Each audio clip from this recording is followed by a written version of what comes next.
Start करते हैं अपना अगला चैप्टर जिसका नाम है स्ट्रक्चरल ऑर्गेनाइजेशन इन एनिमल्स। तो इस चैप्टर में सबसे पहले हम टिश्यू पढ़ेंगे, उसके बाद कॉकरोच और उसके बाद अर्थवॉर्म।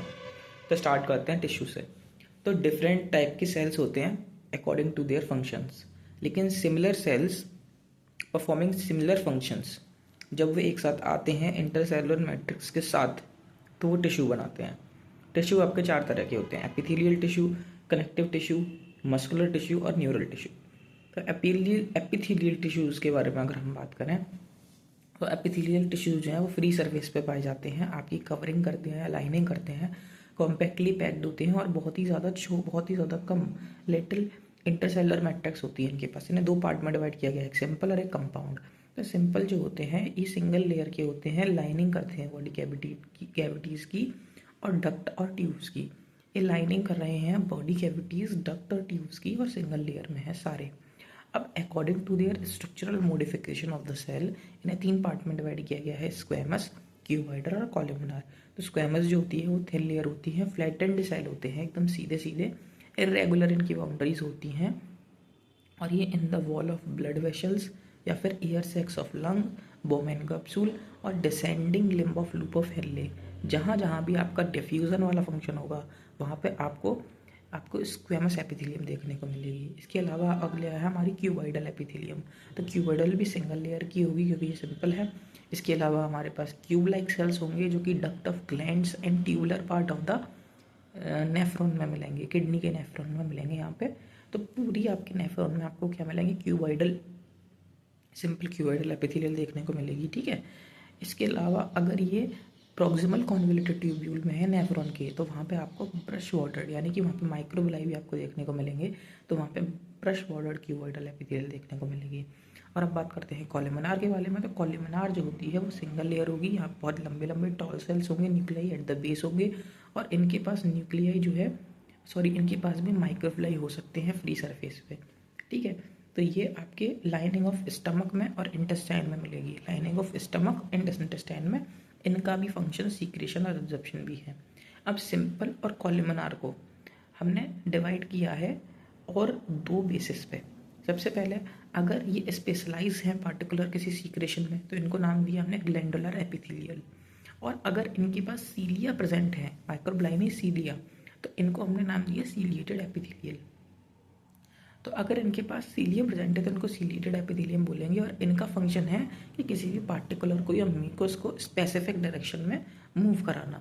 तो ये कहाँ हमें मिलते हैं? ये हमें मिलते हैं ब्रोंकियोल्स में, ये हमें मिलते हैं फैलोपियन ट्यूब में, ये हमें देखने को मिलते हैं ट्रैकिया में।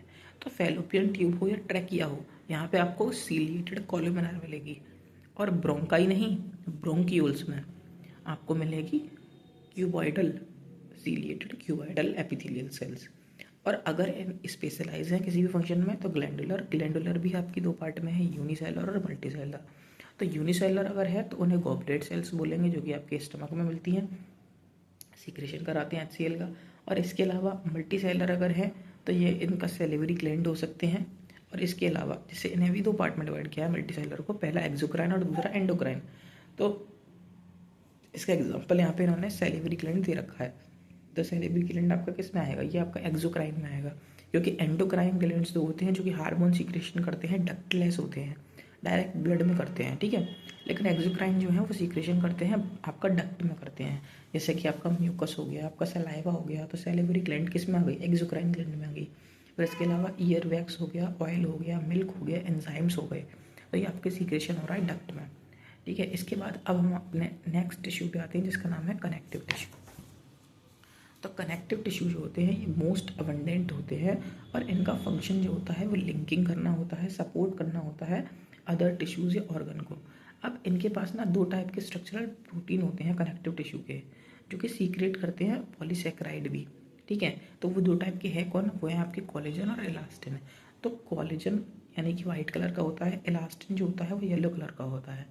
इनके पास फाइबर्स होते हैं in all connective tissue except blood, यानी कि सब में होंगे कनेक्टिव टिश्यू में लेकिन ब्लड में नहीं होंगे फाइबर। और ये फाइबर क्या करता है? ये फाइबर प्रोवाइड करता है स्ट्रेंथ, ये फाइबर प्रोवाइड करता है फ्लेक्सिबिलिटी, ये फाइबर प्रोवाइड करता है आपकी इलास्टिसिटी। अब यही दो टाइप के जो कनेक्टिव टिश्यू हैं, ठीक है, आपके स्ट्रक्चरल कनेक्टिव टिश्यू की जो प्रोटीन पार्ट है कोलेजन और इलास्टिन, ये ऑल्सो सीक्रेट क्या करते हैं, मॉडिफाइड पॉलीसेकेराइड, जो कि एक्यूमुलेट हो जाता है सेल्स के बीच में, ठीक है, और फाइबर्स के बीच में। तो ये जो पॉलीसेकेराइड है ये एक्ट एज अ मैट्रिक्स की तरह काम करता है या फिर ग्राउंड सब्सटेंस की तरह काम करता है, ठीक है। तो हम बात करते हैं कनेक्टिव टिश्यू जो है वो मोस्ट अबंडेंट है और लिंकिंग कर रहे हैं, सपोर्टिंग कर रहे हैं टिश्यू के। तो इन्हें भी हमने 3 पार्ट में डिवाइड किया गया है, सॉफ्ट, डेंस और स्पेशलाइज। तो सॉफ्ट जो है इनमें सेल और फाइबर जो है वो लूजली अरेंज है, और ग्राउंड सब्सटेंस जो मैट्रिक्स में ये सेल और फाइबर आपका लूजली अरेंज है। इन्हें भी 2 पार्ट में डिवाइड करते हैं, एरियुलर और एडिपोज। तो एरियुलर जो टिश्यू होते हैं ये आपके बीनीथ द स्किन होते हैं और एडिपोज भी बीनीथ द स्किन होते हैं। लेकिन एडिपोज टिश्यू जो होते हैं वो स्पेशलाइज होते हैं फैट के लिए, फैट को स्टोर करने के लिए। लेकिन एरियुलर जो टिश्यू हैं वो स्किन के नीचे हैं, बीनीथ द स्किन है, टू प्रोवाइड द फ्रेमवर्क, ठीक है। उसके बाद ये आपके कंटेन करते हैं, एरियुलर टिश्यू आपके फाइब्रोब्लास्ट कंटेन करते हैं, मैक्रोफेजेस कंटेन करते हैं, और इसके अलावा मास्ट सेल्स भी इनके पास होते हैं, जो कि मास्ट सेल जो है आपके एलर्जी में आपको याद है हिस्टामिन और सेरोटोनिन रिलीज करेगा, ठीक है। तो इसका एक डायग्राम भी है, वो डायग्राम एनसीईआरटी से आप देख लेना। तो जहाँ पे भी ये तीनों टिश्यूज आपको देखने को मिल रहे हैं वो एरियुलर टिश्यू होगा, जो कि सॉफ्ट कनेक्टिव टिश्यू का पार्ट है। अगर हम डेंस कनेक्टिव टिश्यू की बात करें तो यहाँ पे फाइब्रोब्लास्ट और फाइबर जो है वो कॉम्पैक्टली अरेंज्ड है, और अकॉर्डिंग टू देयर अरेंजमेंट इनको 2 पार्ट में डिवाइड किया गया है, पहला रेगुलर और दूसरा इर्रेगुलर। तो जो रेगुलर है उसमें आप कहेंगे टेंडन और लिगामेंट, ठीक है। तो टेंडन जो है वो मसल को बोन से जोड़ता है और लिगामेंट जो है वो बोन को बोन से जोड़ता है, और इर्रेगुलर जो है वो आपकी प्रेजेंट होंगे स्किन में। अब हम तीसरे तरह के कनेक्टिव टिश्यू पे आते हैं जिसका नाम है स्पेशलाइज्ड कनेक्टिव टिश्यू। तो स्पेशलाइज्ड कनेक्टिव टिश्यू में अगर हम बात करें तो इसमें हमारा आता है कार्टिलेज, इसमें आता है बोन, और इसमें हमारा आता है ब्लड। तो कार्टिलेज की बारे में बात करें तो यहाँ पे जो आपका कार्टिलेज है इसकी भी मैट्रिक्स सॉलिड ही है, प्लाइबल है, और यहाँ पे आपका कंप्रेशन होगा, ठीक है, सॉलिड है, डेंस है, और यहाँ पे इनके सेल्स को हम बोलेंगे कॉन्ड्रोसाइट्स, ठीक है, जो कि कैविटी में प्रेजेंट होंगे, और ये कॉन्ड्रोइटन साल्ट यहाँ पे आप देखने को मिलेगा। जबकि जो आपके बोन है ये हार्ड है, ठीक है, और ये आपके नॉन प्लाइबल है। वो आपका सॉलिड था, डेंस था और प्लाइबल था, ये आपका हार्ड है, नॉन प्लाइबल है। ये बोन जो है वो रिच होगा कैल्शियम और कोलेजन में। यहाँ पे ऑस्टियोसाइट्स इनकी सेल का नाम है, जो कि प्रेजेंट होंगे कैविटी, जिसे लेकुना बोलते हैं, ठीक है। और बोन मैरो जो होगी वो साइट होगी production of all blood cells, सभी तरह के ब्लड सेल्स जो है वो बोन मैरो में बनेंगे। और इसके बाद ब्लड वाला जो हमारा कनेक्टिव टिश्यू है इसको हमने ह्यूमन फिजियोलॉजी में बहुत ही अच्छे से पढ़ा है कि 45% जो आपके फॉर्म्ड एलिमेंट्स होते हैं, 55% प्लाज्मा होता है। प्लाज्मा कंपोजिशन और फॉर्म्ड एलिमेंट्स होते हैं वो के कौन कौन से होते हैं, आरबीसी, डब्ल्यूबीसी और प्लेटलेट्स होते हैं, और सबके बारे में हमने वहाँ पे बहुत अच्छे से पढ़ा हुआ है। अब हम बात करते हैं मसल टिश्यू के बारे में। तो मसल जो होता है आपका बहुत सारे मसल बंडल से मिलके बनता है, और ये मसल बंडल के ऊपर भी कनेक्टिव टिश्यू की एक लेयरिंग होती है। फिर मसल बंडल जो होता है इसको हम क्या बोलते हैं, फेसिकल बोलते हैं। मसल बंडल को हम फेसिकल बोलते हैं। फेसिकल जो होता है वो फेसिया से कवर होता है। अब अगर हम एक फेसिकल को देखें तो उसके अंदर हमें पैरेलली अरेंज बहुत सारे ना फाइबर्स मिलेंगे, मसल फाइबर, और इन मसल फाइबर को ही मसल सेल बोलते हैं। और ये आपकी स्ट्रक्चरल यूनिट ऑफ सेल है। फंक्शनल यूनिट क्या है, सार्कोलेमा है, ठीक है, आई एम सॉरी, सार्कोमेयर है, ठीक है। तो इसकी जो मसल सेल है इसके ऊपर जो कवरिंग पाई जाएगी इसको हम सार्कोलेमा बोलेंगे, ठीक है।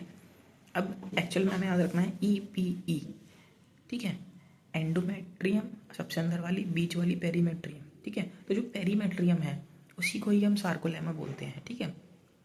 अब सार्कोलेमा के अंदर अगर हम देखते हैं तो यहाँ पे हमें पैरेलली अरेंज फिलामेंट्स देखने को मिलते हैं जिनका नाम है माइक्रोफिब्रिल्स, जो कि हैं एक्टिन और मायोसिन, इन दोनों से बने होते हैं, ठीक है। तो सबसे पहले हमने देखा मसल बंडल को हमने बोला क्या, फेसिकल, और इसके ऊपर जो लेयरिंग होगी फेसिया, और सारे मसल बंडल के ऊपर भी एक कनेक्टिव टिश्यू की लेयरिंग होगी जिसे हम बोलेंगे एपीमेट्रियम, ठीक है। फिर उसके बाद अंदर आएंगे हम देखेंगे मायोमेट्रियम किसकी कवरिंग है, मसल सेल या मसल फाइबर की कवरिंग है, ठीक है।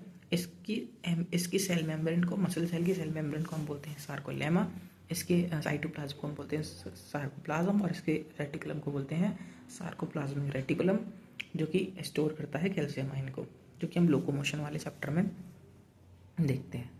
ठीक है, इसके बाद अब हम बात करते हैं कि जो मस्कुलर टिश्यू है, और फिर इसके अलावा मसल फाइबर के अंदर हमने देखा कि यहाँ पे पैरेलली अरेंज फिलामेंट्स लगे हुए हैं, जिन्हें हम बोलते हैं एक्टिन और मायोसिन। एक्टिन आपका लाइट बैंड है, मायोसिन आपका डार्क बैंड है। ठीक है, एक्टिन आपका आई बैंड है, मायोसिन आपका ए बैंड है। ठीक है, एक्टिन जो है वो आपका बना हुआ है ग्लोबुलर एक्टिन जो कि मोनोमर है। ग्लोबुलर एक्टिन आपके दो आपके बनाते हैं एफ एक्टिन, और इसके साथ में दो आपके ट्रोपोमायोसिन, और उन ट्रोपोमायोसिन के ऊपर जगह जगह पे ट्रोपोनिन। जबकि आपका मायोसिन है, इसके मोनोमर है मेरोमायोसिन। ठीक है, तो बहुत सारे मेरोमायोसिन से मिलकर बनता है मायोसिन। अब हम बात करते हैं मसल टिश्यू में आपके स्केलेटल आ जाते हैं, स्मूथ आ जाते हैं और कार्डियक आ सकते हैं। तो 3 तरह के मस्कुलर टिश्यू आपके पास, स्केलेटल, स्मूथ और कार्डियक।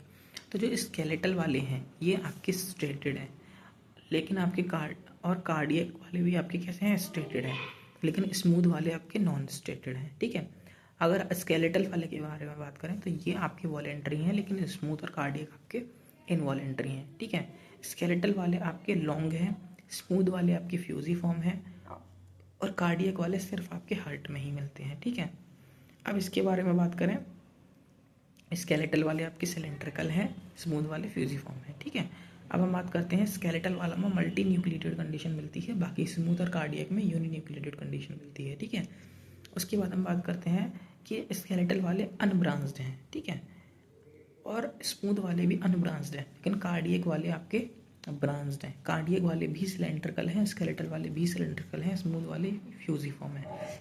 ठीक है, अब हम बात करते हैं स्मूथ जो है वो कहाँ मिलते हैं। वो प्रेजेंट होते हैं ब्लड वेसल्स में और आपकी स्टमक और इंटेस्टाइन में।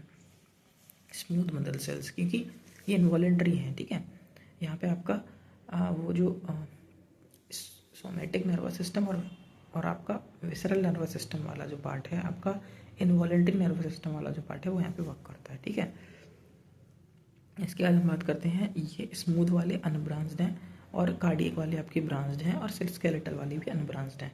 ठीक है, तो जो आपके कार्डियक वाले हैं, यहाँ पे क्या होता है, आपके कुछ सेल्स के फ्यूज़न पे आपको इंटरकनेक्टेड डिस्क मिलती हैं कम्युनिकेशंस के लिए एट सम फ्यूज पॉइंट, जो कि अलाउ करती हैं सेल को कॉन्ट्रैक्ट करने के लिए।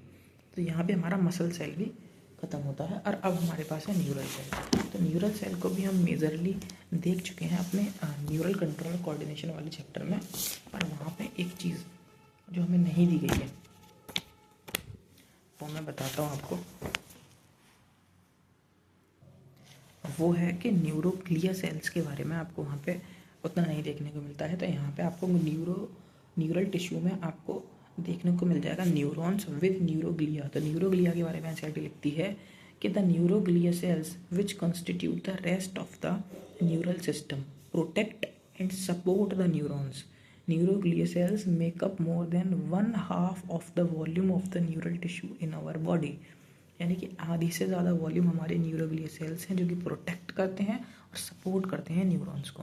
इसके अलावा हम जानते हैं कि न्यूरॉन्स जो होता है वो एक नॉर्मल सेल की तरह ही होता है, बस क्योंकि डिवाइड नहीं करता तो यहाँ पे आपका सेंट्रियोल नहीं होता है। इसके अलावा यहाँ पे आपका डेंड्राइट्स होते हैं। ठीक है, जो कि आपके सेल्स को लेके जाते हैं। फिर सेल बॉडी होती है जिसे साइटोन भी बोलते हैं। फिर डेंड्राइट्स और सेल बॉडी में आपको सेल ग्रैन्यूल्स, जो कि आपके रफ एंडोप्लाज्मिक रेटिकुलम ही है, और राइबोसोम्स हैं।